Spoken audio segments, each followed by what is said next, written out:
안녕하십니까 세계 식구 여러분. 오늘은 2021년도 4월 26일 양력으로 6월 6일이 되겠습니다. 오늘의 말씀 제목은 탕감복귀 원리입니다. 우리가 세상에 많은 종교들과 다른 것은 이제 원리가 있다는 거죠. 창조 원리가 있고 탕감복귀 원리가 있습니다. 쉽게 해서 창조 원리는 하나님께서 형상대로 하나님을 창조하시고 남자와 여자를 지으셨다고 했죠. 그리고 창세기 2장 7절에 보면은 흙으로 사람을 만드시고 생기를 그 코에 불어넣으시니 이제 생명이 되니라라고 했습니다. 지난번 말씀에 우리가 하나님을 모시고 하나님의 성전이 되는 것이 이제 개성 완성이었는데 사탄이 어떻게 됐어요? 하나님의 성전이 되라 한 게 아니고 생육하고 번성만 하는 그 육신을 네가 중심이다라고 해서 그 네가 중심이 되는 바람에 하나님과 관계가 멀어져서 결국은 선악과를 따먹고 그런 범죄가 됐다는 거죠. 그래서 하나님의 아들딸이 돼야 되는데 아들딸이 되지 못했기 때문에 이제 탕감복귀 원리가 생긴 겁니다. 그래서 많은 종교와 다른 것은 이 탕감복귀가 있다는 거죠. 그것이 많은 차이를 나타내고 있다는 것이죠. 모든 종교가 있더라도 이 탕감복귀 원리가 없기 때문에 그냥 믿기만 하고 어떻게 보면 무작정 어떻게 보면은 그 믿기만 하면 천국 간다 이제 그런 논리가 전개되고 앞으로 말세라든가 사후의 세계에 대해서 어떤 모습으로 진행되는가도 모르고 또한 타락한 인간이 어떠한 모습으로 거듭나야 될 것인가를 구체적인 내용을 모르고서 맹목적인 신앙을 하는 것을 볼 수가 있습니다. 그렇기 때문에 이게 통일교라는 것은 어떤 교단이 아니고 구원섭리거든요. 이것이 탕감복귀 원리입니다. 그래서 오늘은 탕감복귀 원리에 대해서 말씀을 드리겠습니다. 그래서 우리가 이제 타락을 했기 때문에 이제 중보자가 필요한 거죠. 근데 그 하나님한테 직접 갈 수 없는 입장이 됐기 때문에 그 중보자가 곧 어떻게 보면 예수님이 중보자 역할을 했지만 지상에서 창조 목적을 이루지 못했기 때문에 다시 이제 문선명 재림준 예수님께서 재림을 하셔야 되는 목적성이 있다는 거죠. 그래서 요한계시록은 재림주님이 언제 어떻게 오시는가 이제 그거에 대해서 설명을 하고 있다는 거죠. 그리고 무슨 일을 할 것인가, 그리고 언제 인수인계를 하시고 그 다음에 안식일을 맞이해서 하나님의 섭리가 이제 진행되는 거죠. 우리가 이제 창조 목적을 보고 그 다음에 정분합 작용을 보면은 생육하고 번성하고 만물을 주관이잖아요. 이 생육하고 번성이라는 게 굉장히 심각한 내용입니다. 그거와 마찬가지로 정분합, 하나님을 중심 삼고 아담과 헤아가 분립됐다가 합성 일체화돼서 합의된 결과가 그 자녀 번성이거든요. 이게 하나님의 근본 목적은 아담의 개성 완성하고 하와가 개성 완성한 터에 부부가 합성 일체화에 대해서 부부의 목적성은 번성이란 말이지. 그 기대를 이루어 가지고 합이 나왔다는 거죠. 그래서 합이 나왔을 때는 사탄도 어쩔 수가 없다는 거죠.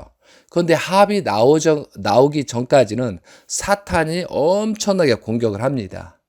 그런데 합이 나온 상태는 두려우는 거죠. 그래서 그 합이 나오기 전까지 수단과 방법을 가리지 않고 모든 것이 이제 사탄 역사가 벌어지는 거죠. 그래서 재림 예수님께서 오셔서 그런 기대를 세우려고 했는데 우리가 믿음의 기대, 실체의 기대가 생기지 못했기 때문에 결국은 성화가 되고, 또한 어머님이 저런 입장을 취할 수밖에 없는 상황도 벌어질 수도 있고, 또한 2013년도 1월 13일은 6천년입니다. 하나님의 6천년의 시작점이거든요. 다시 재출발. 그래서 그것은 하나님이 언약하신 말씀인데 2013년도 1월 13일 날 그런 조건을 세우려고 했는데 우리가 타락한 인간들이 회개와 용서를 빌고 그런 기대를 세우지 못하니까 다시 이제 합의되신 문영진 천일국 왕님께서 2021년도 광야로 떠나서 8년이라는 그런 조건을 세우는 겁니다. 그래서 요한계시록 12장에 있는 내용을 완전히 성취되고 또한 2017년도 9월 23일 날 장차 철장으로 만국을 다스릴 남자가 나와서 1260일이 지난 것이 언제라고요? 2021년도 3월 5일입니다. 그래서 3월 6일부터 종적인 8단계를 완성하시고 하나님의 처음 익은 열매고 어린 양과 하나님에 속한 자이고 그 입에는 거짓말이 없고 영원한 복음을 가졌고 철장으로 다스리는 백마의 백마를 탄 황금마를 타는 만왕의 왕이요 만주의 주라 하였더라. 이렇게 되는 거예요. 그렇기 때문에 지금부터는 천일국 왕님께서 요셉처럼 상징노정, 형상노정, 여호수아처럼 그렇게 이제 만국을 치리하는 입장이 된다는 거죠. 그 전까지는 2021년도 3월 5일까지는 왕님도 그런 기대를 세워야 되기 때문에 어쩔 수가 없다는 거죠. 그래서 뭐냐면 작년에 천일 본향원을 10월 10일 날 본향하면서 모든 것을 이룬 거예요. 그것이 중심 인물이 있어야 되고 조건물이 있어야 되고 그리고 이제 탕감 기간이 언제라고요? 3월 5일까지라고 제가 말씀을 드리는 겁니다. 그렇기 때문에 지금부터는 천일국 왕님께서는 왕님한테 공격하는 자는 우선순위로 멸망을 당하게 되고 심판을 받게 되는 시대가 왔다는 거죠. 그러니까 여호수아가 용서하지 않고 가나안을 정복하기 위해서 그런 조건을 세우거든요. 그래서 천일국 왕님께서 7년이라는 노정을 소생기를 완성하시고 지금 장성기 2년째라고 되어 있어요. 그럼 완성기 7년 있잖아요. 그러면 이런 모든 기간이 지나잖아요. 그러면은 앞으로 13년이 남은 거죠. 그럼 13년 후에는 어떤 일이 벌어지느냐? 이것이 2033년까지고 2034년도에 어떤 일이 벌어져요? 3대 왕권이 하나 되는 30세가 되는 그런 일이 엄청나게 역사가 준비되고 있다는 거죠. 그런데 2013년도 1월 13일 기원절을 찾지를 못했기 때문에 그런 과정들을 겪어서 아버님 성화 후 3년 후에 찾은 거죠. 그리고 출발을 한 것이 2015년도 7월 17일, 8월 30일이 되겠죠. 그러한 하늘에서 그런 섭리를 해 오신 거다 이거죠. 그래서 그런 과정 속에서 이것 또한 것은 탕감 복귀 원리에 맞춰서 하나님이 지시한 대로 천일국 왕님께서 진행했다는 거죠.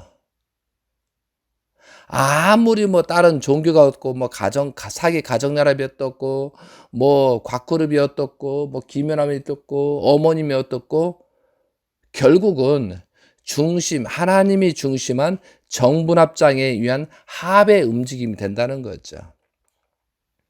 그렇기 때문에 모든 섭리는 여기서 전개된다는 거죠. 그래서 우리는 여기에 있다는 거, 고난권에 들어왔다는 이 자체만을 가지고도 엄청나게 영광, 죽을 수밖에 없는데 삶의 길을 가지고 있는 거죠. 그렇지만 각자가 탕감 복귀 원리가 있다는 거죠. 그래서 각자가 무조건 따라만 가는 게 아니고, 무조건적인 게 아니고, 나는 어떠한 기대를 세우고 어떻게 알고 깨달아서 나는 어떠한 조건을 세우느냐, 이것이 우리가 해야 될 길이라는 거죠. 그래서 오늘은 여러분이 굉장히 이제 중요한 부분이 있기 때문에 여러분이 원리강론을 한번 펴보시기 바랍니다. 원리강론. 원리강론을 피기 전에 제가 여러분 원리강론 어디 피시냐면은 242페이지를 피고 계세요. 그러는 동안에 요한계시록에 우리가 이제 뭐냐면 요한계시록은 전체적으로 7교회에 편지 보내는 사건은 뭐냐면은 성도들의 자세예요. 재림 예수님이 오기 위한 성도들의 자세가 이렇게 해야 된다라는 것을 하는 거고, 4장 5정은 하늘에서 어떠한 모습으로 내 생물이잖아요. 내 생물처럼 내린다라고 합니다. 그리고 요한계시록 6장부터는 7인을 떼실 때 7천사가 나팔을 불매 7대접을 소돔으로 전개됩니다. 이게 재림 예수님께서 언제 오시고 오시기 전까지 그 5단계, 6단계가 어떤 사건이 벌어진다. 이거예요. 그래서 여섯째 인을 떼실 때 여섯째 천사가 나팔을 불매 여섯째 대접을 소돔에 마지막 단계에서는 누가 오신다? 재림 예수님이 오신다라고 요한계시록에 기록이 되어 있는 거예요. 그러면은 우리가 이것이 이제 복귀 섭리예요. 창세기 1장에 보면은 6단계 마지막에 아담, 해와 하나님의 아들딸이 온다는 것처럼 요한계시록도 2000년 역사를 6개로 나누면서 2000년의 마지막 부분에서 재림 예수님이 오셔서 또한 모든 세계의 섭리적인 조건을 세운 그 기대 위에 또한 정분합 작용의 자녀를 대신자를 낳고 그것이 재림 예수님의 역할이라는 거죠. 그리고 이것이 뭐냐면 여섯째 인을 떼실 때 여섯째 천사가 나팔을 불매 여섯째 대접을 소돔에 때 마지막 단계에서 재림 예수님께서 오셔서 말씀을 전파하고 세계를 환경을 만들어서 대신자를 세우는 것까지가 있다. 그래서 7인을 떼실 때 7천사가 나팔을 불매 7대접을 소돔에는 정분합 작용에 의해서 합이 천일국 왕님, 문영진 천일국님 왕이 와서 하나님의 100% 임하는 입장에서 세계 섭리를 치리할 것이다. 이렇게 되어 있는 거죠. 그래서 선은 보호하고 악은 물리치면서 천일국 철장왕국 태평성대를 만들어가는 시대가 열린다고 요한계시록에 기록이 되어 있다는 거죠.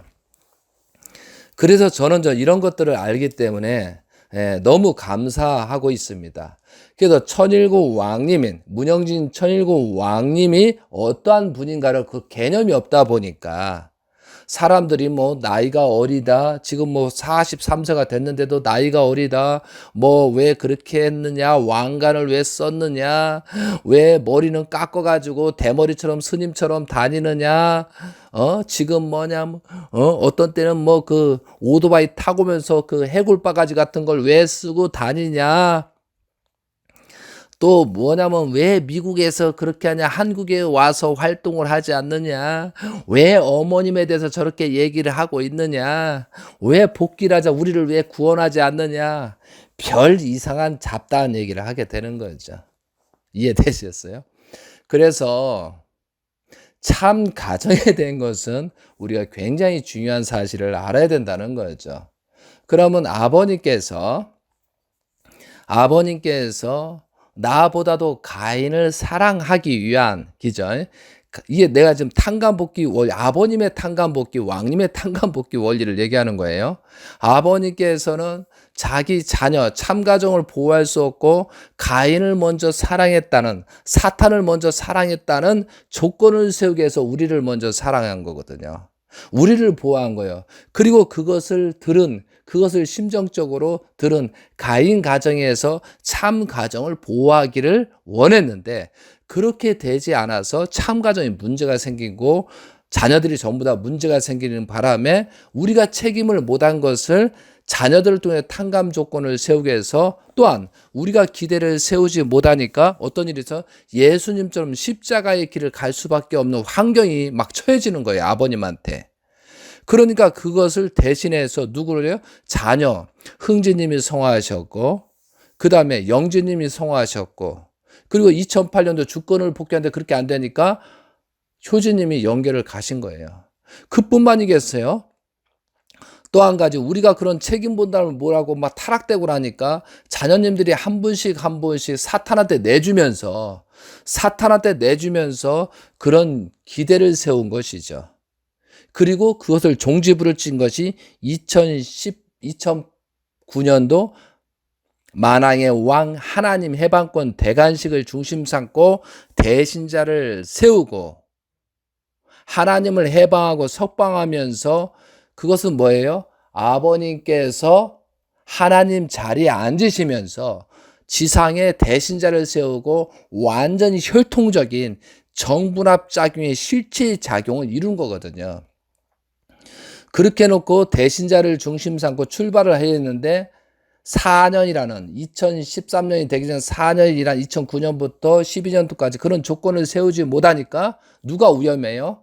대신자가 운염하고 가인 아벨이 위험하니까 아버님께서는 할 수 없이 십자가의 길을 가면서 복귀 섭리를 연장할 수밖에 없었다는 거죠.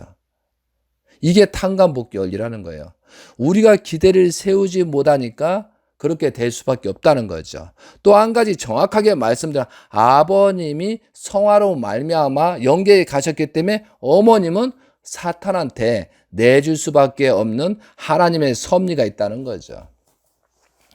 그것을 탕감복귀 원리를 모르니까 어머님이 어떻다, 뭐 참가정이 어떻다, 뭐 누가 어떻다 그렇게 쓸데없이 사탄의 인간적인 생각을 가지고 말하고 있다는 거죠. 사람들이 원리를 가지고 탕감복귀 원리를 가지고 말씀을 한다면은 그래도 좋을 텐데 자기 생각, 자기한테 플러스가 되면 좋다 따라다니고 자기한테 조금이라도 마이너스가 되고 조금이라도 맞지 않는다고 하면 공격하는 거. 그 자기라는 사탄이 집어넣은 자기라는 그런 타락성 근성을 버리지 못하면서 남을 비방하는 근데 그런 자세. 모르면 가만히나 있으면 중간이나 가지. 그런 일들이 이것이 뭐예요? 탕감복귀 원리에 해당된다는 거죠. 자, 그래서 여섯째 인을 떼실 때 어떻게 되는가? 원리강론 전부 다 242페이지를 폈죠. 그리고 재림 예수님께서 어떻게 하시는가? 그러면 여섯째 인을 떼실 때가 6장 12절입니다. 내가 보니 여섯째 인을 떼실 때 405페이지에 나와요. 내가 보니 여섯째 인을 떼실 때 여섯째 인을 떼시는데 큰 지진이 나며 해가 검은 털로 짠 상복같이 검어지고 달은 온통 피같이 되며 이렇게 되어 있잖아요. 그러면서 이것이 이제 여섯째 인에 우리가 전 원리강론 제가 전 알기로는 430페이지 도표에 보면은 여섯째 단계에서 400년 메시아를 위한 기대가 시작됐다 이렇게 되는 거예요. 그리고 400년이 끝난 다음에 재림 예수님께서 어떠한 모습으로 나온다는 것이 7장 1절에 나오는 거예요. 7장 1절. 이르에 내가 내 천사가 땅 내 모퉁이에 선 것을 보니 땅의 사방에 바람을 붙잡고 바람으로 하여금 땅이나 바다에게 각종 나무에 불지 못하게 하더라. 2절. 또 봄에 다른 천사가 살아계신 하나님의 인을 가지고 해 돋는 데로부터 올라와서 땅과 바다를 해롭게 할 권세를 받은 내 천사를 향하여 큰 소리 외치리되 3절.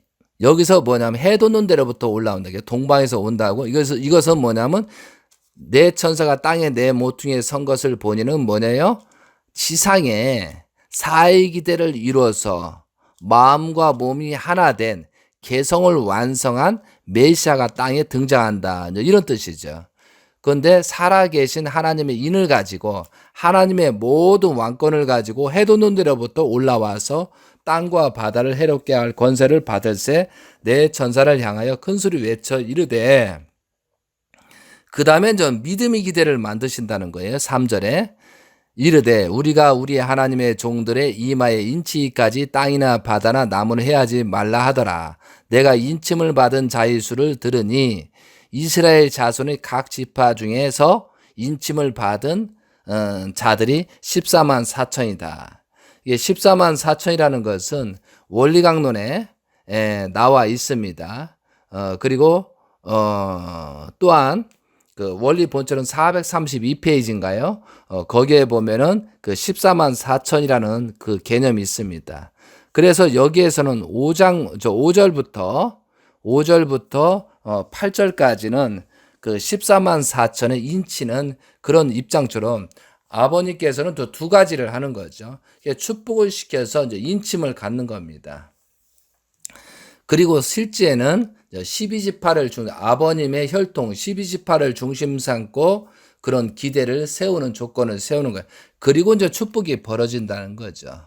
자, 뭐라고 9절부터 볼까요? 이 일로 다 같이 한번 읽어보세요. 이것이 이제 재림 예수님께서 이제 다른 종교가 다른 것은 재림 예수님께서 무엇을 하시는가 여기 언급됐기 때문에 아버님은 그 시기에 맞춰서 36가정부터 지금 뭐 엄청난 축복을 지금 전개하고 있는 것이 여기에 나오는 거예요.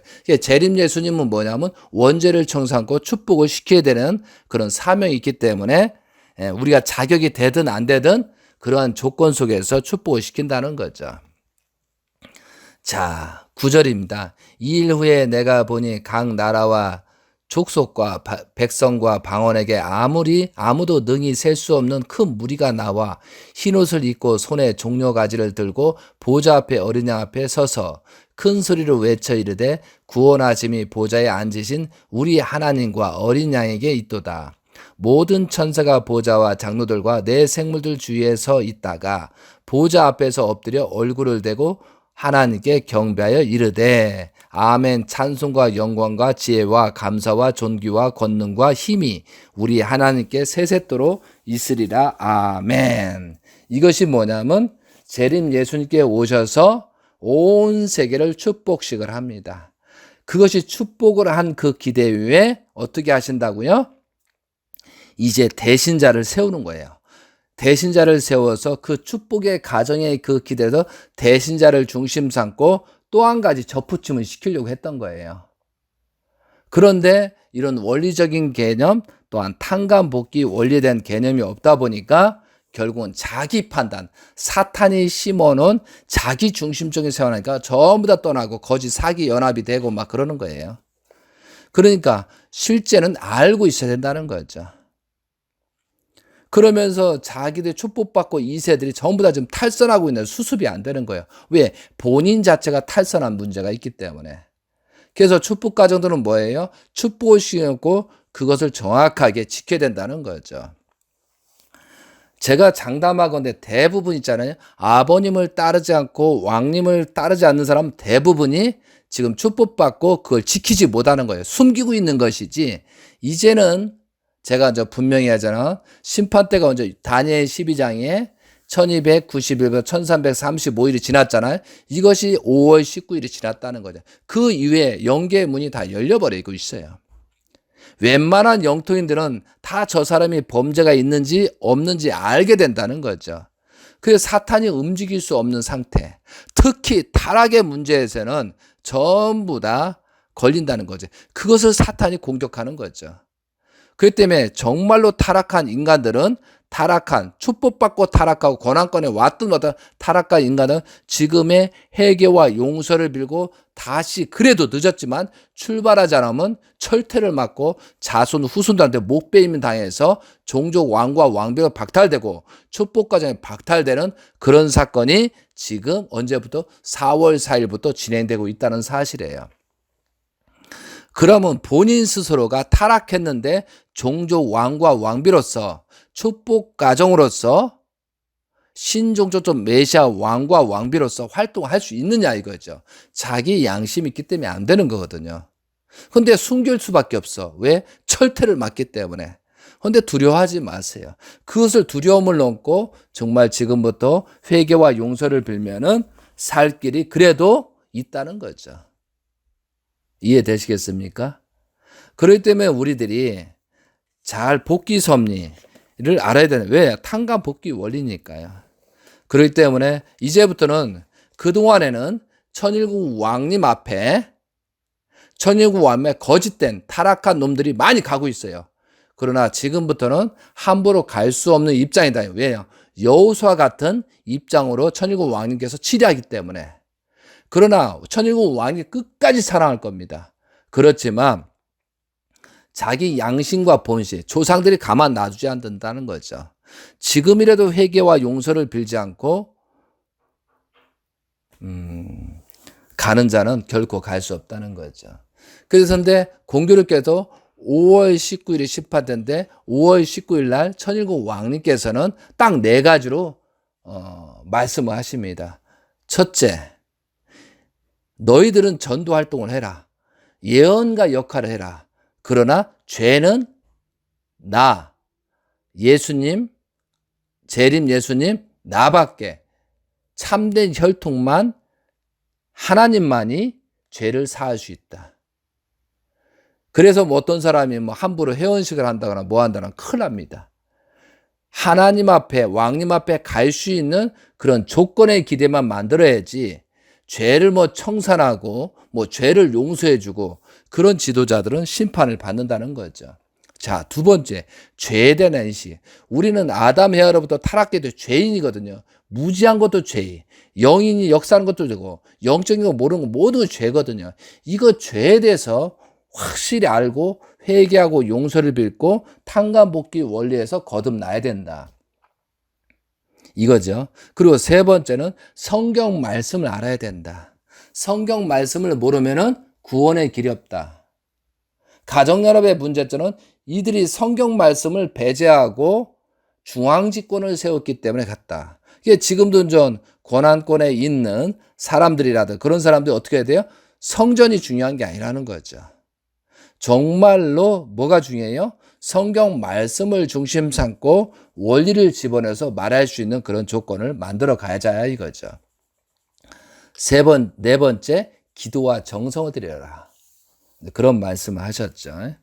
그것이 심판 마지막 날 하신 말씀이다 이거죠. 그리고 지금도 말씀에 회개와 용서를 빌다. 요번에 말씀이 뭐가 있었어요? 말씀 중에 미국을 살리고 세계를 수호하자 이런 말씀이 있었죠. 그것을 정서에 넣었으면 좋겠어요. 요번에 수요일 날 얘기해서 미국을 살리고 세계를 수호하자. 그런 말씀이 있는데 이게 굉장히 중요한 거죠.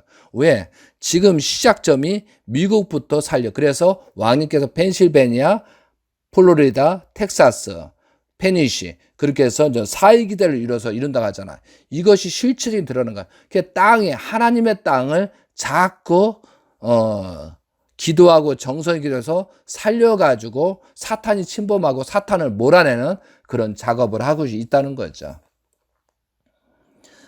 그래서 천일국 왕님을 중심 삼고 전쟁이 시작돼. 그래서 여기서는 거짓된 내용을 하면 안 됩니다. 그런 입장에서 우리가 탕감복귀 원리를 알아야 된다라는 거죠. 자, 241페이지를 한번 보세요. 서론이라고 써 있잖아요. 위에 보세요. 복귀 원리가 무엇인가? 복귀 섭리는 타락한 인간으로 하여금 창조 목적을 완성케 하기 위하여 그들을 창조 본연의 인간으로 복귀하여 나아가는 하나님의 섭리를 말하는 것이다. 이렇게 돼 있어요. 그리고 전편에서 이미 논술한 바와 같이 인간은 장성기 완성급에서 타락하여 사탄 주관하에 머물게 되었다. 따라서 이러한 인간을 복귀하기 위해는 먼저 사탄을 분립하는 섭리를 하셔야 하는 것이다. 제가 이렇게 얘기하니까 다 안다. 천만의 말씀이에요. 제가 통일교를 보면 탕감복귀 원리를 아는 자가 한 명도 없다는 거죠. 이해되셨어요? 말로만 아는 거예요. 머리로만 아는 거예요. 이 심정적으로 알지 못하니까 지금 이 모양 이 꼴이라는 거죠. 자, 맨 밑에 세 번째. 이와 같이 복귀 섭리는 창조 목적을 다시 찾아 이루는 재창조의 섭리이기 때문에 어디까지나 원리에 의하여 섭리하시지 않을 수 없는 것이다. 그러므로 이것이 복귀 원리라고 한다라고 되어 있어요. 자, 그러면 242페이지에 탕감복귀 원리가 되어 있고, 탕감복귀는 무엇이냐? 왜 탕감복귀를 했는가 써 있잖아요. 자, 탕감복귀 원리에 관한 문제를 논하기 전에 우리는 먼저 인간이 그의 타락으로 인하여 하나님과 사탄 사이에서 어떠한 입장에 서게 되었는가 하는 것을 알아야 한다. 원래 인간 시조가 타락하지 않고 완성되어서 하나님과 심정의 일체를 이루었더라면 그들은 하나님만을 대하고 사는 입장이었을 것이었다. 이것이 누구예요? 예수님, 재림 예수님, 참된 혈통, 대신자님을 얘기하는 거예요. 그러나 그들이 타락하여서 사탄과 혈연 관계를 맺었기 때문에 사탄도 대해야 하는 입장에 서게 된 것이었으나, 따라서 타락 직후 아직 원죄만이 있었을 뿐 다른 어떠한 선행도 악행도 하지 않았던 아담과 해와는 하나님도 대할 수 있고 사탄도 대할 수 있는 중간 이치에 처하게 되었다라고 되어 있어요. 그러니까 아담과 해와가 타락으로 말미암아 하나님도 대할 수 있고 사탄도 대할 수 있는 중간 이치에 처해져 있다라고 되어 있어요. 그런데 이 말만, 그러므로 아담과 해와는 후손들도 역시 이와 같은 중간 이치에 놓여지게 되어 있다. 그래서 후손들도 뭐예요? 중간 이치에 놓여지게 있었다는 거죠. 그러면 그냥 우리 스스로가 중간 이치에 놓였으니까 하나님의 말씀을 깨닫고 그냥 따라가면 가면 되네. 예수님, 재림 예수님, 대신자가 필요 없네라고 그렇게 할 수도 있어요. 그러나 모델이 있어야 되는 거, 모델. 이해돼요? 우리가 그렇게 하는 방향을 모르기 때문에, 하나님 앞으로 가는 방향을 모르기 때문에 중보자, 모델이 필요하다는 거죠. 개성을 완성한 자가 있어야 되고 세육하고 번성한 자가 있어야 그 본복이 모델 중심을 보고 갈 수가 있다는 거죠. 왜? 그것이 모델이라는 거죠. 그것이 중보자라는 거죠. 그럼 예수님께서는 어떤 모습을 가졌어요? 개성을 완성한 입장을 보여준 거예요. 그리고 따르라 한 거예요. 나를 따르라. 나를 본 자가 하나님을 본 것처럼 그렇게 얘기하자. 형상이라고 하잖아요. 그 모델이 필요한 것이, 이것이 4,000년 만에 예수님이죠.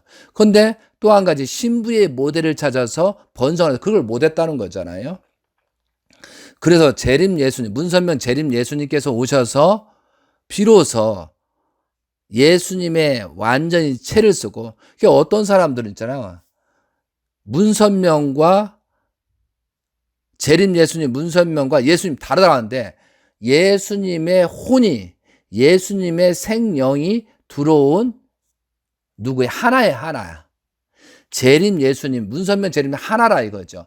영적인 내용에 대해서 육신을 완성시키는 문선명 재림 예수님이라는 사실이에요. 그리고 창조 목적을 완성하시고 신부를 찾아가지고 참 부모가 돼서 자녀를 번성한 것이 이게 재림주의 완성권이라는 거죠. 그러니까 그런 가정적인 기대. 그러니까 우리도 마찬가지예요. 가인을 사랑하고 기저에 섬기면서 아버님의 그런 닮아가는 모습이 돼야 된다는 거죠. 그리고 번성에 대한 창조 목적의 중심자 핵이 있어야 돼요. 왜냐하면 우리만 해야 된다. 모든 인류의 그 중심 역할을 하는 거예요. 그래서 지금 대신자께서, 문영진 대신자께서 천일국 왕님으로서 철창시대를 열면서 그 모델, 가정적인 그런 모델, 아버지로서 모델, 어머니로서 모델, 자녀로서 모델을 실체적으로 우리한테 보여주고 있다는 거죠. 그래서 멀리 있는 자들은 비난만 하는 거예요. 그래서 저는 미국을 10번을 갔다 오면서 그 모델을 보는 거예요. 어떻게 천일국 왕님을 닮아갈 것이냐. 어떻게 닮아서 우리도 조금이라도 조건을 세워서 하나님 앞에 나갈 것이냐. 거기에 하는 거. 이것이 탕감복귀 원리라는 거예요. 그런데 여기서 말하는 것은, 그러므로 아담과 하와는 후손들도 역시 이와 같이 중간 위치에 있다는 거죠.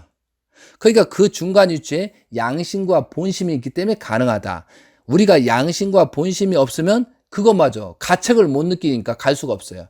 근데 양심과 본심이 있기 때문에 갈 수 있다라고 하는 거예요. 근데 여기에 그렇게 또 써 있네요.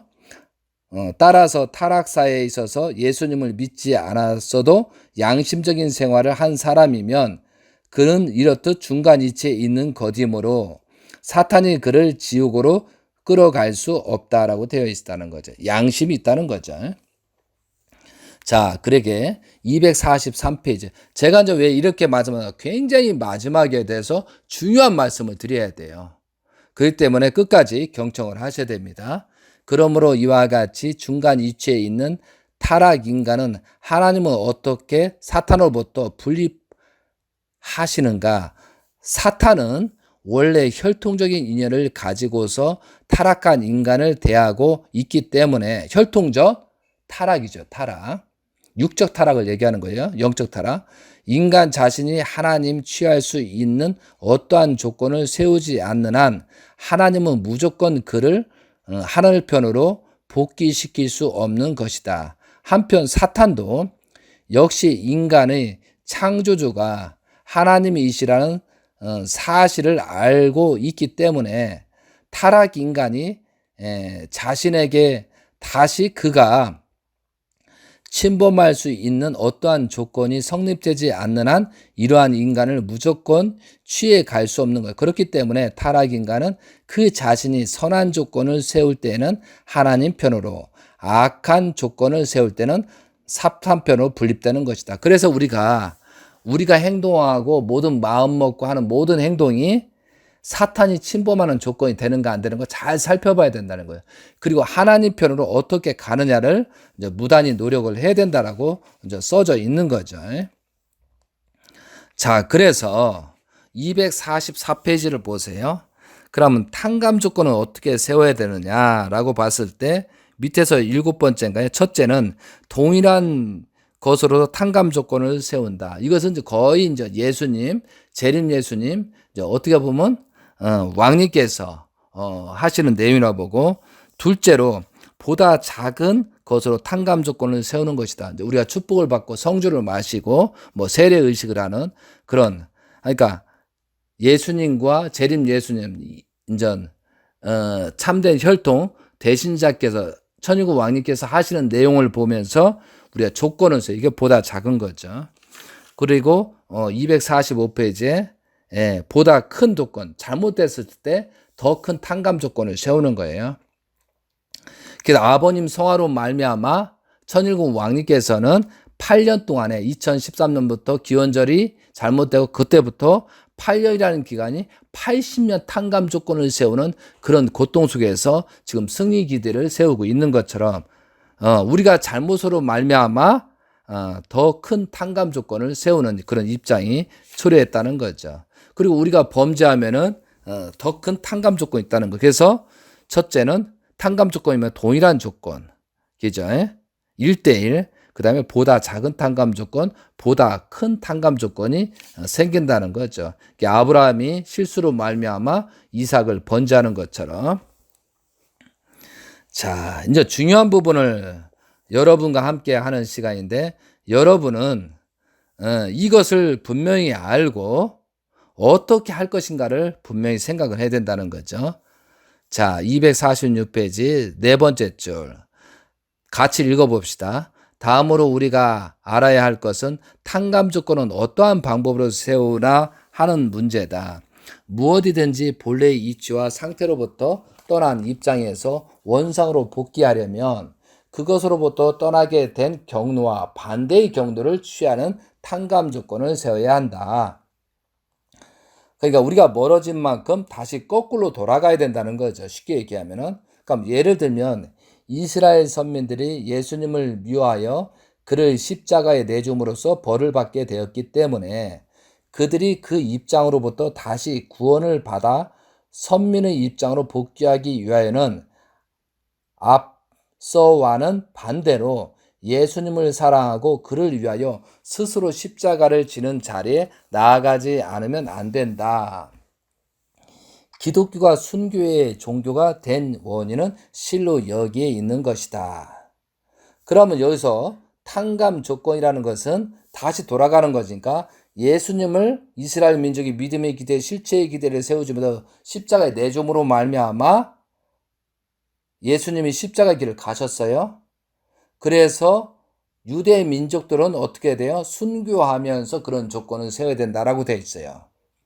그러면 2012년도 아버님이 우리가 믿음의 기대, 실체의 기대 세우지 못함으로 말미암아 참 가정이 어렵게 되고 천일국 왕님이 어렵게 되는 것은 무슨 문제냐? 우리가 책임을 다하지 못했기 때문에 아버님이 120세 이상 사셨는데 못 사시고 섭리적인 내용을 가지고 그렇게 탕감 조건을 세우기 위해서 복귀 섭리를 연장해서 아버님의 십자가의 길을 가셨다는 거죠. 그러면 우리는 죽을 수밖에 없는 입장이 처해지는 거죠. 그래서 예수님이 십자가 AD 30년에 돌아가고 40년 후에 예루살렘은 완전히 망해버립니다. 살아난 자는 기절, 예수님의 말씀을 전파하기 위하자 순교자들이 예수님 제자들이 세계 사방 그 사람이 살아났지만 그 안에 있던 회개하고 용서를 빌지 않은 사람들은 어떻게 40년 만에 예루살렘 만에서 다 죽어버렸다는 거죠. 그러한 참담한 역사가 있었던 아버님 성화로 말미암아 그것을 천일국 왕님께서 아시고 4년이라는 그런 40년 탕감 조건을 세워서 권한권에 돌아온 축복을 3년 6개월 그런 기대 속에서 우리를 살렸다는 거죠. 그럼 우리는 죽을 수밖에 없는데 살려놨기 때문에 우리의 목숨은 누구 거예요? 왕님 것이에요. 하나님 것이라는 거죠. 그러니까 우리는 죽을 때까지 어떻게 돼요? 후손들을 위하고 왕님을 위하고 모든 천지를 위해서 희생과 봉사로서 목숨을 걸고 해야 순교한 마음으로 해야 탕감 조건을 세워나갈 수 있다라고 이렇게 여기는 말씀하는 거예요. 그러면 예수님의 공생 노정은 33년, 3년 6개월인데 아버님은 93년, 63년이라는 그런 기대를 세웠거든요. 그러면 그때의 모습과 지금의 모습. 근데 우리는 성경을 보면서 베드로가 잘못해 12제자가 받는 따르지 않는다. 그렇게 막 욕을 하잖아요. 가론유다 욕하고. 근데 지금의 모습은 어떻게 된 게 회개와 용서를 빌 필요가 없다고 하질 않느냐? 뭐 고난권에 왔으니까 회개와 용서를 빌 필요가 없다고 하지 않느냐? 뭐 우리는 속죄를 받았다고 하지 않느냐? 가정연합에 있는 것은 뭐 이상한 행동을 하고 대신자를 따를 수 없다고 하지 않느냐? 참 있을 수 없는 현상들이 벌어지는 거예요. 그러니까 이런 내용들을 모르니까 알려고 하지도 않죠. 모르니까 엉뚱한 행동을 하는 거예요. 아담 헤아로부터 타락한 혈통으로 나온 존재들인데도 불구하고 회개하고 용서 빌 필요가 없고 뭐 이런 식으로 주장하는 거예요. 이건 미친놈들이에요. 미친놈들. 이것은 아주 두드러 패야 되는 거예요. 두드러 패야 되는 거예요. 죄를 짓고도 깨닫지 못한다? 이것은 엄청난 타락의 근성에 사탄과 연결이 돼 있다는 사실을 우리가 알아야 된다는 거죠. 여기 이렇게 써 있잖아요. 돌아가라. 자, 그 다음에 한편 인간은 또 있겠습니다. 인간은 하나님의 뜻을 배반하고 타락함으로써 하나님의 서럽게 해드렸으므로 이것을 탕감복귀하기 위하여는 그의 반대로 우리가 하나님의 뜻을 쫓아 실천함으로써 창조 본성의 인간으로 복귀하여 하나님을 위로해드리지 않으면 안 된다. 하나님을 위로해드려야 된다 이거죠. 그러면 하나님이 가장 고대하고 뭐하는 것은 정분합작의 합이 나온 대신자를 중심 삼고 조금이라도 조건을 세우고 위하는 마음을 가지고 거기다가 탕감 조건을 세울 때 가장 하나님을 위로해 주는 거다 이거죠. 하나님이 가장 사랑하는 부분이 예수님이었고 재림 예수님이었고 누구의 참된 열동 대신자 문영진 천일국 왕님이라는 사실을 우리가 알아야 된다는 거죠. 그럼 하나님이 가장 기뻐하는 건 뭐예요? 대신자 왕님을 중심 삼고 3대 왕권을 중심 삼고 우리는 회개와 용서를 빌면서 그분이 잘 될 수 있게끔 우리는 조건을 세워가고 죄가 되고 희생이 되고 조건을 세워난 거죠. 우리의 역할이라는 거지. 이것을 하나님이 위로해 준다는 사실을 알아야 된다는 거죠. 이 사기 연합이든 그 수십만이 아버님의 축복으로 만나면서 축복을 받은 자들이 지금 다 어디 갔느냐냐. 전부 다 자기예요, 자기. 이 탕감복귀 원리를 몰라서 그러는 거예요. 몰라서. 알면서도 실천하지 않다고. 자, 또 읽겠습니다. 다 같이 읽읍시다. 첫 아담이 하나님을 버림으로 말미암아 그 후손들이 사탄의 품속으로 돌아가게 되었다. 따라서 후 아담으로 오신 예수님이 인류를 사탄의 품으로부터 하나님 앞으로 복귀시키려면 하나님으로부터 버림받은 입장에 오히려 하나님을 받들어 모시지 않으면 아니 되었던 것이다. 하나님이 십자가에 달리신 예수님을 버리셨던 것은 이러한 곡절을 기인하였다는 것으로 본다. 여기서 봐봐요. 후 아담으로부터 오신 예수님이 인류를 기절 사탄의 품속으로부터 하나님이 앞으로 복귀시키려면 하나님으로부터 버림받은 입장에서 오히려 하나님을 받들어 모시지 않으면 아니 되었던 것이다. 이것은 뭐냐면 아담과 하와가 하나님을 배반했기 때문에 하나님께서도 그 과정에서 서운하게 인간에 하고 섭섭이가 들어가게 하고 엄청난 그 통과하는 것에 하나님이 시험이 있었다는 거죠. 그래서 모세도 할 일을 통해서 모세를 죽이려 하잖아요. 쉽게 해서 야곱을 야복강에서 천사가 나타나서 죽이려 하잖아요. 예수님도 40일 3대 시험을 하잖아요.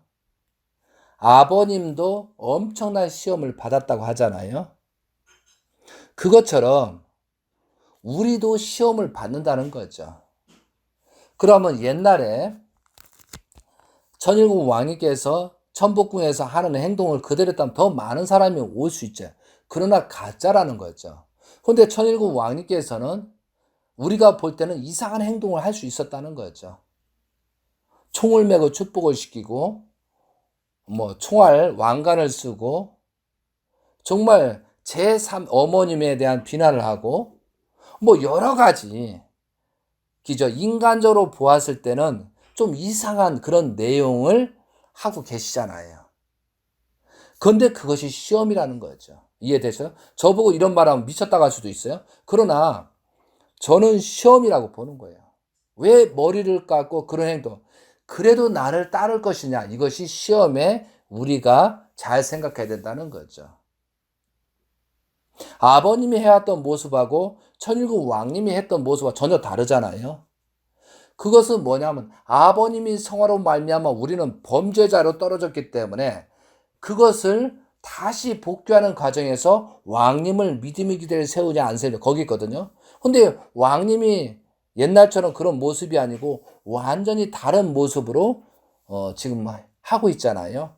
그랬을 때 우리는 그래도 왕님을 중심 삼고 따라가야겠다라는 생각을 가진 사람하고 왕님이 이상해졌다라고 하면서 떠나는 사람이 많잖아요. 그것이 시험이라는 거죠. 왜? 지금 아버님께서 한 사람도 데려갈 자가 없다라고 했잖아요. 믿을 놈이 없는 거예요. 그러면 그 믿을 놈이 탕감 조건을 줘서 통과할 수 있는 사람만 왕님을 모셔야 되거든요. 그리고 오신다는 놈들도 지금 왕님을 욕하는 놈도 많아요. 신기하죠? 그렇기 때문에 이 복귀 섭리를 모르기 때문에 복귀 섭리를 심정적으로 이해를 못하니까 왕님에 대한 개념을 인간적으로 보다 보니까 이상한 행동을 한다 이거죠. 저는 이런 말씀들을 이제 때가 돼서 과감하게 기독교인들한테 말할 거예요.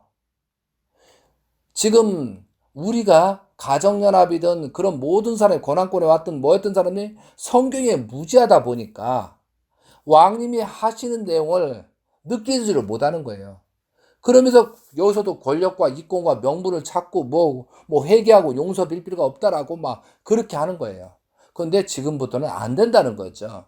그러니까 그래도 왕님께서는 아벨 기독교 기존에 그래도 성경을 아는 자가 있으니까 그들을 전도해야 된다라고 지금 강하게 말씀하는 거예요. 왜? 그들은 그래도 하나님을 알고 예수님을 알기 때문에 희망이 있다는 거예요. 그런데 우리는 성경을 모르다 보니까 의식주의에만 있고 권력이 나왔고 무지하다 보니까 이 판단 기준이 없는 거예요. 그게 결국은 뭐예요? 원리 말씀은 잘 들었지만 성경을 모르다 보니까 전부 다 떠나는 거예요. 왜? 먹을 게 없다라는 거죠. 그러니까 자기중심적인 그걸 빼야 되는데 그러지 못한다는 거죠. 이해되시겠습니까? 그래서 우리가 지금 현재 가는 길도 누가 시험을 해요? 하나님이 시험을 해요. 그것을 잘 통과해야 더 영광의 빛이 나온다는 거죠. 저도 마찬가지 엄청난 막 공격을 받고 있잖아요. 세상에 제가 뭐 특별한 회개와 용서를 빌려고 왕님을 모시자는 것이 공격받는 거예요. 뭐 이웃대 브랜드라고 하고 막 그렇게 막 공격을 받잖아요. 신기한 인상이에요. 그러니까 이게 수습이 안 되는 거죠. 정말로 우리는 정말 회개라는 마음, 용서란 마음, 이거 중요한 거예요. 자, 이제 제가 오늘 말씀하는 핵심 포인트입니다. 핵심 포인트를 말씀드리겠습니다. 이것 때문에 제가 이전까지 말씀드리는 거예요. 자, 247페이지. 여러분은 이것을 생각하면서 깊이 생각하면 나는 누구인가를 알아야 되는 거예요. 그러면 이와 같은 탕감 조건은 누가 세워야 하는가? 이미 창조 원리에 밝힌 바와 같이 인간은 자신의 책임 분담으로 다하여 완성되어 가지고 천사까지도 주관해야 했던 것이다. 이게 관리자를 주관하라는 거예요. 관리자를. 이 사탄들 중앙정부니 뭐니 뭐 주관하라는 거죠. 그러나 인간 시조는 그의 책임 분담을 다하지 못하여 도리어 사탄의 주관을 받아야 할 입장이 떨어지고 말았다. 그러므로 인간이 사탄의 주관을 벗어나 사탄을 주관할 수 있는 입장으로 복귀하기 위하여는 인간 책임 분담으로서 그에 필요한 탕감 조건은 인간 자신이 세우지 않으면 아니 되는 것이다. 이 부분입니다. 인간 책임 분담으로서 탕감 조건은 그에 필요한 탕감 조건은 인간 자신이 세우지 않으면 아니 되는 것이다 라고 되어 있어요. 여러분 스스로가 탕감 조건을 세워야 된다. 그래서 천일국 왕님께서는 자유와 책임을 하는 거예요. 탕감 조건은 누가 어떻게 세우라고 하는 게 아니고 자기가 어떻게 세울 것이야. 그 탕감 조건의 크기를 자기 스스로 결정해야 된다는 거죠. 이게 오늘 포인트라는 거예요.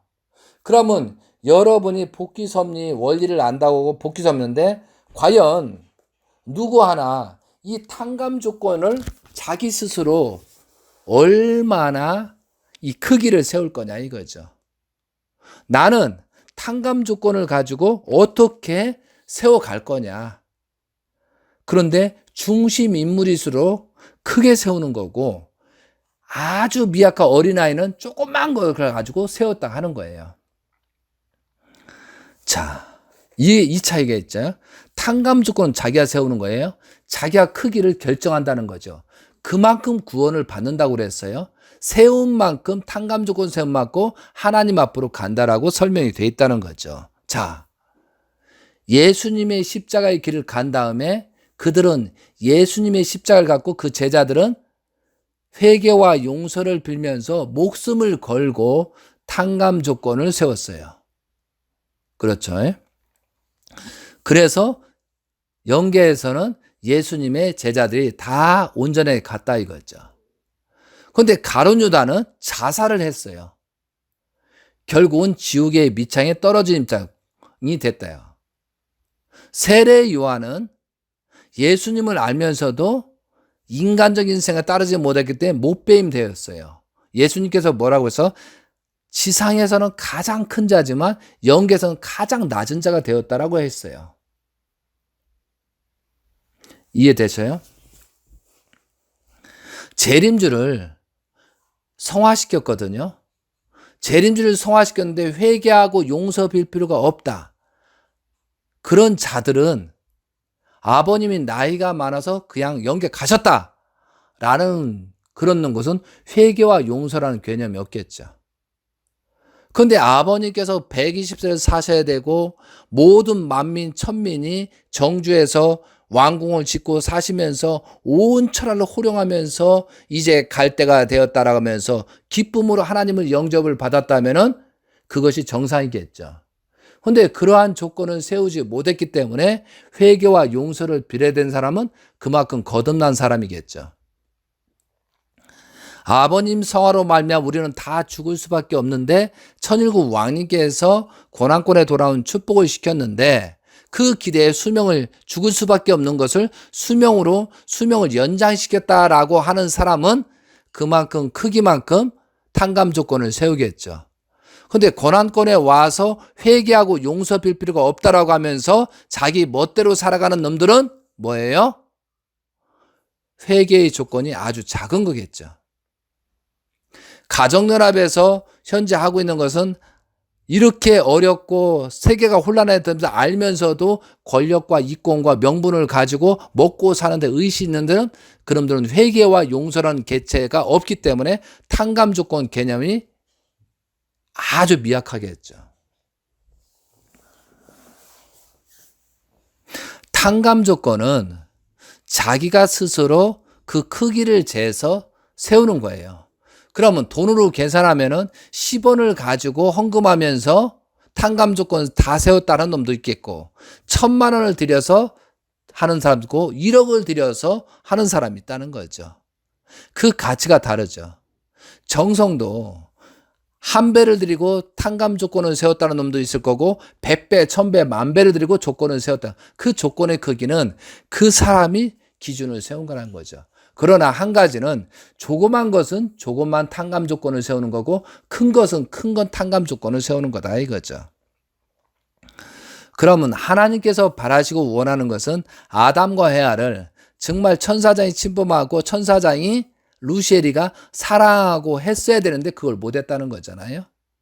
그럼 우리는 예수님을 사랑하고 재림 예수님을 사랑하고 정분합작용의 합인 천일국 왕님, 문영진 천일국 왕님을 사랑함으로 말미암아 그분이 말씀한 걸 따르고 하는 것이 엄청난 탕감 조건이겠죠. 그럼 그만큼 거듭날 수 있었다는 거죠. 지금 천일국 왕님께서는 처음 익은 열매고 기저에 흠이 없는 자고 아버님께 그렇게 말씀을 하고 막내 형진이는 대신자이고 앞으로 세계를 이끌어갈 중심자라고 그렇게 했는데도 불구하고 그것이 잘못됐고 아니라고 현재 곽그룹은 얘기하고 있잖아요. 이 탕감 조건이라는 개념을 모르고 있다는 거죠. 다시 한번 말씀드립니다. 인간 책임 분담으로서 그에 필요한 탕감 조건을 인간 자신이 세우지 않으면 아니 되는 거다. 내가 내 스스로 탕감 조건을 세우는 거죠. 내가 스스로 그 크기를, 그 값을 계산해서 세워야 된다는 거죠. 그렇기 때문에 결국은 뭐예요? 그 탕감 조건 크기를 결정해야 되잖아요. 그러니까 그 크기를 결정해야 되기 때문에 우리가 성경 말씀이나 원리 말씀을 들어야 된다는 거죠. 자, 그래서 결론이 탕감 조건은 자기가 스스로 세워야 되는 거예요. 제가 자꾸 반복하는 것은 뭐냐면 여러분 스스로는 얼마나 크기를 가지고 세우고 있느냐라고 자꾸 얘기를 해주는 거예요. 이것이 구원을 받느냐 안 받느냐 차이예요. 죄책감을 느끼지 못하는 거, 회개와 용서 빌 필요가 없다고 하는 거죠. 죄를 못 느끼니까 회개와 용서 빌 필요가 없다고 하는 거예요. 죄를 느끼는 자는 목숨을 걸고 회개와 용서를 빌겠다 하고 거기에 대한 탕감 조건을 세우는 거고, 이해되셨어요? 그러니까 어떤 사람이 어떻게 말하는 거에 따라서 그 사람 중심자가 있고 중심자가 아니라는 것을 평가할 수 있다는 거죠. 그리고 전부 다 자기 인간적인 기준, 자기 중심을 가지고 저 사람이 싫은 소리 하면 나쁘고, 저 사람이 조금 일을 하면 잘난 체 한다고 하고, 저 사람이 조금 뭐 하면은 흠이나 본다고 하고, 이런 기준은 자기 중심. 조금만 보고 하고 돈이나 주고 밥 사주고 하면 좋아하고 히히 하고 완전히 탕감 조건을 자기 중심적으로 세우고 있다는 거죠. 정말 하나님을 중심 삼고 예수님을 중심 삼고 재림 예수님이 위한 3대 왕권을 위한, 천일국 왕님을 위한 그런 탕감 조건 크기를 어떻게 결정할 것이냐. 이게 중요한 거라는 거죠. 그래서 여러분 원리강론 258페이지, 259페이지를 펴보세요. 여기에 보면은 뒤에 나옵니다. 258페이지에. 그래서 복귀섭리 역사와 나라고 나오는 거예요. 자, 결론은 또 이렇게 되잖아요. 탕감 조건 크기를 결정하기 위해서 복귀섭리를 모르면은 안 된다는 거죠. 그럼 여기서 나라는, 이게 아버님 말씀이잖아요. 나라는 개성죄는 어디까지나 복귀섭리 역사의 소산이다. 따라서 나는 이 역사가 요구하는 목적을 이루어야 할 나인 것이다. 그러므로 나는 역사의 뜻 가운데 서야 하며, 그러기 위해는 복귀섭리 역사가 오랜 기간을 두고 종적으로 요구하여 나오고 있는 탕감 조건들을 나 자신을 중심하고 횡적으로 찾아 세워야 하는 것이다. 아주. 그러므로 비로소 나는 복귀섭리 역사가 바라는 결실제로 설 수 있는 것이다. 아주. 따라서 우리는 이제까지의 역사 노정에서 복귀섭리의 목적을 위하여 부름받았던 선지 선열들이 이루지 못한 시대적인 사명들을 이제 나를 중심하고 일대에서 횡적으로 탕감복귀하지 않으면 아니 된다. 그러지 않고서는 복귀섭리의 목적을 완수한 개체가 될 수 없다. 아주. 이해되셨어요? 그래서 복귀섭리예요. 그래서 결론 259페이지 이와 같이 다 같이 한번 같이 합시다. 복귀섭리의 뜻을 이루기 위하여 왔다 간 모든 선인들이 걸었던 길을 오늘날 우리들이 다시 되풀이하여 걸어야 할 길일 뿐만이다. 이거 복귀섭리 알아야 걸리죠. 그리고 우리들이 그들이 다 걷지 못하고 남겨긴까지도 걸어야 한다. 그렇기 때문에 타락인간은 복귀섭리 내용을 모르고선 결코 생명의 길을 찾아 나갈 수 없는 것이다. 우리들이 복귀섭리를 자세히 알아야 하는 이유는 실로 여기에 있는 것이다. 다시 한번, 타락인간은 복귀섭리를 내용을 모르고선 결코 생명의 길을 찾아 나갈 수 없는 것이다. 뒤에 뭐라고요?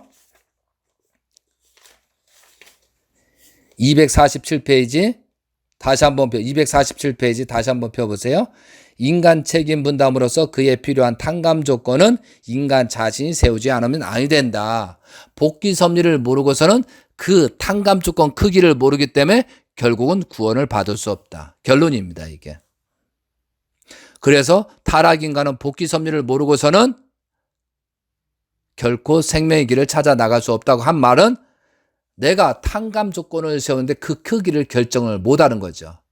그래서 복귀섭리를 알아야 그 탕감 조건에 나를 놓고 그 크기, 탕감 조건의 크기를 측정을 하고 그 값을 해서 그 값을 가지고 탕감 조건을 세우로 말미암아 하나님으로 가는 그런 기대를 하나씩 하나씩 밟아갈 수 있다는 거죠. 여러분이 이거 수십 번 읽어봤지만 제가 이렇게 말씀하는 깊이를 이해하시겠어요?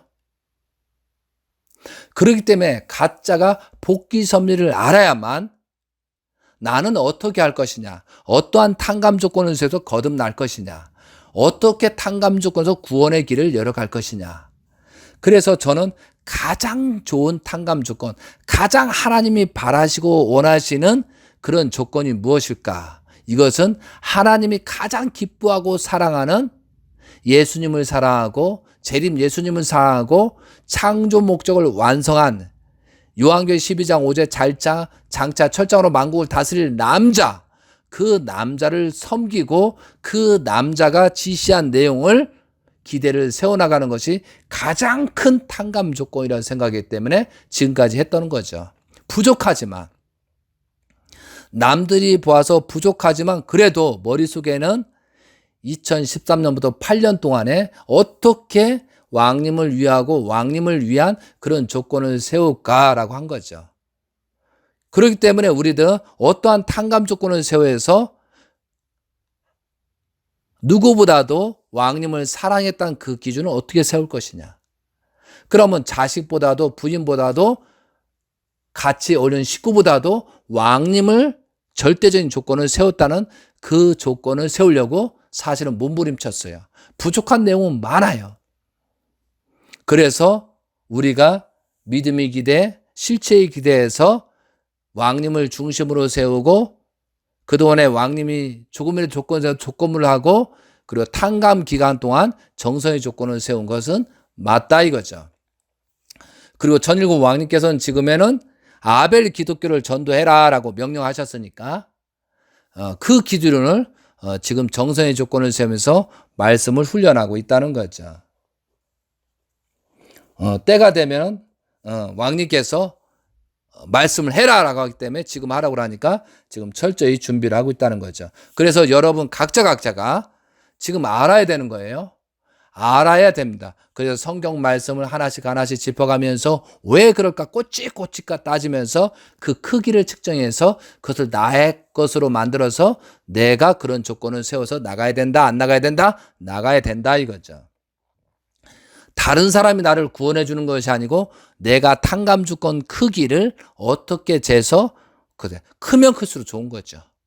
크면 클수록 해가지고 그것을 해나가. 남의 탓 할 수 없어요. 우리는 자기는 안 하면서 남의 때문에 누구 때문에 뭐 중앙조직 때문에 누구 때문에 뭐 이호택 때문에 뭐 때문에 이거 의미가 없어요. 내 자신이 어떻게 탕감 조건을 세워서 갈 것이냐. 그리고 같이 가는 사람은 서로 협력하고 사랑하면서 해야 되지. 그런 탕감 조건 크기를 결정을 못하니까 자기 중심적으로 보다 보니까 남들이 하는 행동이 이상하고 누가 조금 하려면 시기 질투하고 뭐 잘해나 봐라 하고 욕이나 했었고 오히려 끌어내리는 작업을 했다는 거죠. 그 자기의 갖고 있는 그런 타락성을 벗지 못하고 탕감 조건을 세우지 않기 때문에 남의 탓을 하고 있다는 거죠. 그래서 남욕은 함부로 하면 안 된다는 거죠. 왜? 자기를 바라요. 자기는 지금 하나님이 세운다 뭐 권한권에 왔다 뭐 왔다 하지만 너는 무엇을 하고 있느냐 이거죠. 어떤 크기로 이런 탕감 조건, 복귀 섭리, 탕감 조건 원리를 가지고 말하고 있느냐. 이해되시겠습니까? 제가 자, 마무리하겠습니다. 시간 관계상 257페이지 여러분 한번 펴보세요. 257페이지 성도의 책임 시대라고 써 있어요. 자, 리을 한번 보세요. 257페이지 리을. 예수님 재림 이후의 복귀 섭리 완성 시대는 인간이 본래 천사까지도 주관하게 되어 있는 창조 원리에 입각하여 지상과 천상에 있는 성도들이 타락한 천사인 사탄을 굴복시키는 제3의 책임을 지고 복귀 섭리를 완성해야 하는 시대이므로 이 시대는 성도의 책임 분담 섭리 시대라고 한다. 다 같이 한번 읽어봐요. 성도의 책임 분담 섭리 시대라고 합니다. 그래서 천일국 왕님께서는 자유와 책임을 강조하신 이유가 여기에 있다는 거죠. 내가 아무리 말씀을 줘도 자유와 책임이라는 거죠. 성도의 시대가 왔기 때문에. 이해돼? 죽고 사는 것은 너한테 결정됐다는 거죠. 타락성의 근성에서 탕감 조건 크기를 지금이라도 하나씩 세워서 그리고 복귀 섭리를 공부해야 되는 거예요. 나는 어려워서 복귀 섭리한다. 어려워서 나는 복귀 섭리를 모르겠다. 성경을 모르겠다. 그런 무지한 자들은 하늘에서 나는 죽고 싶다. 어려우니까 포기하겠다. 내 인생을 포기하겠다. 나는 늙어서 성경은 눈이 어려워 보다. 그건 인생을 포기하는 거예요. 그런데 우리가 생명체는 뭐예요? 영인체는 지상의 육신을 토로해서 성장시킨다라고 또 아버님 말씀 있잖아요. 그러면 지금 죽을 때까지 우리는 성장을 뭐예요? 영인체를 성장시켜요. 이 타락한 모든 근성을 빼고 하나님을 모시는 성전이 돼가는 그런 영인체를 성장시키는 그런 과정이 있다는 거죠. 최대한 한 다음에 영계 가야 후손들한테 악영향이 미치지 않잖아요. 그러면 지금 우리가 살고 있는 것이 뭐 세상이 뭐 코로나다, 뭐다, 뭐 미국이 어떻다. 그것도 중요하죠. 그러나 본인이 문제예요. 본인 속에 있는 본인이 선과 악을 싸우는 그 악마를 이겨내야 된다는 거죠. 그리고 그 죄값을 측정을 해서 탕감 조건을 세워서 거듭나고 난 다음부터 왕님의 기준을. 그런데 우리는 이제 그런 모델이 없기 때문에 천일국 왕님께서 하시는 말씀을 명령을 복종하면서 예수님 말씀, 재림 예수님 말씀 모든 것을 포용하면서 왕님의 가는 방향이 온전한 모습으로 가고 있으니까 그 기대를 세워난 것이 가장 큰 탕감 조건을 세우는 거죠. 그런데 맹목적인 신앙은 아니에요. 그러면서 자기를 거듭나게 만들어야 된다는 거죠. 그래야 내 세포 속에 내 육신의 마귀 이 세포들을 하나씩 분립해서 밖으로 쫓아내야 되는 거죠. 그래서 말씀을 읽고 성경 말씀을 하고 왕님 말씀 자꾸 듣다 보면은 이 내 안에 있는 내가 있는 이 악마들이 마귀들이 하나씩 빠져나갈 때 그 하나씩 빠져나갈 때 누가 채워요? 하나님의 성령이 채워진다 이거죠. 이게 거듭나는 거죠. 그러려면 그러기 위해서 또 탕감 조건, 그 값을 측정해서 내가 그런 조건을 빚을 갚아 나가야 되는 거죠. 이해되시겠습니까? 성도의 책임 분담 시대. 그렇게 알고 움직이는 놈하고 전혀 모르는 상태에서 탕감 조건이 뭐고 뭐 자기 책임을 모르는 사람하고 하는 것은 분명히 차이가 있겠죠. 그렇기 때문에 남들이 어떤 시선이 중요한 게 아니고 나는 어떠한 모습으로 갈 것이냐. 하나님과의 나의, 예수님과의 나의 관계, 아버님과의 나의 관계, 왕님하고 나의 관계는 어떻게 할 것인가를 우리가 살펴보는 그런 입장이 되고 우리가 성전이 돼야 기독교를 전도할 수 있다 이렇게 되는 거예요. 그래서 그런 마음이 없는 사람 다 나가버려야 돼. 정말 하나님을 그래도 믿고 예수님을 믿는 자들이 왔었을 때 모델이 있어야 된다는 거죠. 그 모델을 우리는 만들어 가자 이거죠. 늦었다고 생각하는 것보다도 지금부터 탕감 조건을 세워서 하나씩 발전하는 여러분이 되시기 바랍니다. 그래서 오늘 이 말씀은 여러 번 들어보시고 직접 여러분이 원리강론 말씀, 그 다음에 성경 말씀을 봉독하면서 마무리할 수 있는 모습이 됐으면 좋겠어요. 그래서 천일국 왕님께서는 처음 익은 열매요 그 입에 거짓말이 없고 흠이 없는 자들이더라. 이제 이렇게 말하니까 막 저주를 하는 그런 사람도 있어요. 어떻게 천일국 왕님이 어머니 욕하는데 뭐 그럴 수가 있네. 이것이 하나님의 시험이다라고 생각하시면서 하는 거예요. 자, 그래서 지금 천일국 왕님께서는 3월 6일부터 요한계시록 14장 14절부터 낫을 들고 영계에 하나님이 계시고 예수님 아버님이 중심 삼고 참 부모님을 중심 삼고 지금 섭리를 성령으로 세계를 치리하고 있습니다. 미국을 구하고 세계를 수호하자. 미국을 구하고 세계를 수호하자.